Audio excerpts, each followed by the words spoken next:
त्याच्यानंतर स्विस ब्युटीचं हे 3 in 1 palette मी घेतलेलं आहे, ज्यामध्ये कॉन्टोर, ब्लश आणि हायलायटर आहे।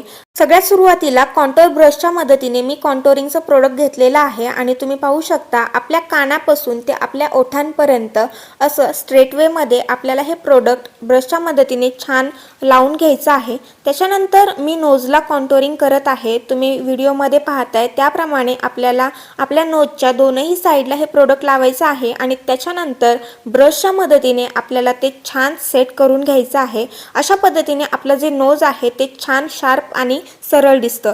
त्यानंतर हे प्रोडक्ट मी खाली आपला चेहरा जिथे संपतो तिथे देखील लावून घेतलेला आहे आणि त्याच्यानंतर आपल्या कपाळाला देखील ते लावायचं आहे। त्यानंतर याच पॅलेटमधलं ब्लश मी घेतलेला आहे आणि हे आपल्याला आपण कॉन्टोरिंग जिथे केलेली होती त्याच्या थोडंसं वरती लावून घ्यायचं आहे। जास्त आपल्या नाकाकडे आपल्याला आणायचं नाही आहे, त्यामुळे तुमचा जो चेहरा आहे तो मोठा दिसतो। थोडंसं आपल्याला कानाच्या साईडलाच हे ब्लेंड करायचं आहे। थोडंच प्रोडक्ट घ्या जेणेकरून जास्त लागणार नाही।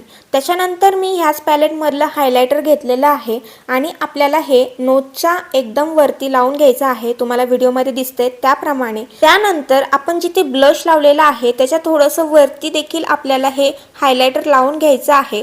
तर मी दोन्हीकडे हायलायटर लावलेलं आहे। त्यानंतर आपल्याला हे हायलायटर आपल्या कपाळाला, त्याच्यानंतर जिथे जिथे आपल्या हायलाइटचे पॉइंट आहेत तिथे तिथे लावून घ्यायचं आहे। त्याच्यानंतर शेल्सचं हे लिप लायनर मी